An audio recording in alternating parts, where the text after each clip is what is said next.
அல்லாஹ்வுடைய தூதர் ஸல்லல்லாஹு அலைஹி வஸல்லம் சொன்னார்கள், ஆதமுடைய மகனுக்கு ஒரு ஓடை தங்கம் கிடைத்தாலும் இரண்டாவது ஓடை வேண்டும் என்றுதான் ஆசைப்படுவான்.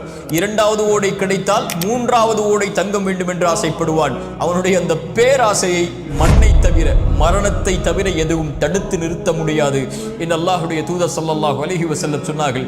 அதனால்தான் அல்லாஹ்வின் அருட்கொடையை புரிந்து கொள்வதற்கு ஒரு நியதியை சொன்னார்கள். தூதர், உங்களுக்கு மேல் உள்ளவர்களை பார்க்காதீர்கள், உங்களுக்கு கீழ் உள்ளவர்களை பாருங்கள்.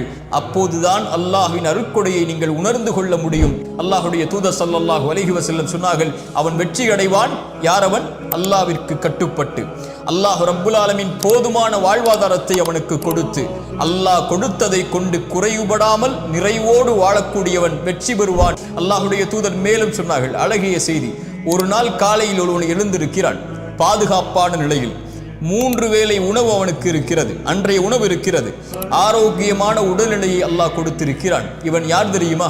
3 வேளை உணவு, ஆரோக்கியம், பாதுகாப்பு, இந்த 3ம் ஒருவனுக்கு கொடுக்கப்பட்டால், அவன் அதை கொண்டு திருப்தி அடைந்து விட்டால் ஒட்டுமொத்த உலகமும் அவனுக்கு கிடைத்ததை போல் என்று அல்லாஹ்வுடைய தூதர் ஸல்லல்லாஹு அலைஹி வஸல்லம் அவர்கள் சொல்கிறார்கள். இன்று மனிதன் அது இல்லை, இது இல்லை, எனக்கு அல்லாஹ் அதை கொடுக்கவில்லை, இதை கொடுக்கவில்லை என்று அல்லாஹ் கொடுத்ததை மறந்து விடுகிறான். தூதர் ஸல்லல்லாஹு அலைஹி வஸல்லம் யாரை முன்னுதாரணமாக சொல்லுவது? அவர்களுக்கு 3 வேளை உணவு கூட தொடர்ச்சியாக கிடைத்தது கிடையாது.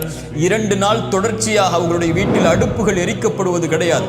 2 நாள் அவர்களுக்கு ரொட்டி துண்டும் எண்ணெயும் அவர்களுக்கு உணவாக கூட கிடையாது. பசிக்காக வயிற்றில் 2 கல்லை சுமந்து அந்த பசியை கட்டுப்படுத்தி வைத்திருந்தவர்கள். அல்லாஹ்வுடைய தூதர் ஸல்லல்லாஹு அலைஹி வஸல்லமுடைய வாழ்க்கை இப்படி வறுமையிலும் ஏழ்மையிலும் பசியிலும் இருந்தாலும் இரவு ஆனால் சொல்லுவார்கள், யா அல்லாஹ், எனக்கு உணவளித்தாய் நன்றி, எனக்கு தண்ணீரை கொடுத்தாய் நன்றி, பாதுகாப்பை கொடுத்தாய் நன்றி. எத்தனையோ மக்கள் உணவில்லாமல், தாகத்தில், பாதுகாப்பில்லாமல் தவித்துக் கொண்டிருக்கும் போது எனக்கு இதை நீ கொடுத்ததற்கு நன்றி யா அல்லாஹ் என்று அல்லாஹ்வை நிறைவுபட வாழ்ந்தார்கள். எத்தனையோ கவலைகள் சூழப்பட்டது, எத்தனையோ பிரச்சனைகள் சூழப்பட்டது, எத்தனையோ போர்க்களங்கள் சூழப்பட்டது. ஆனால் திருப்தி அடைந்த உள்ளத்துடைய வாழ்வை அல்லாஹ்வுடைய தூதர் வாழ்ந்தார்கள். அவர்களைப் போல் மகிழ்வுற வாழ்ந்து மறைந்த ஒரு மனிதன் இந்த பூமியில் இல்லை. ஸல்லல்லாஹு அலைஹி வஸல்லம் அவர்கள் ஒரு அழகிய செய்தியை சொன்னார்கள், மனதில் வையுங்கள். எந்த ஒரு ஆத்துமாவும் இந்த உலகத்திலே மரணிக்காது, அல்லாஹ் கொடுத்த வாழ்வாதாரத்தை முழுமையாக்காமல்.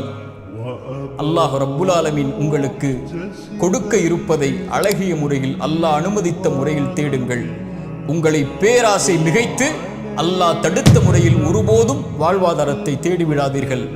அல்லாஹ்விடத்தில் இருப்பதை அவன் அனுமதித்த முறையில்தான் அவனிடத்திலிருந்து பெற்றுக்கொள்ள முடியும். அல்லாஹ் உங்களுக்கு தேடி ஒன்றை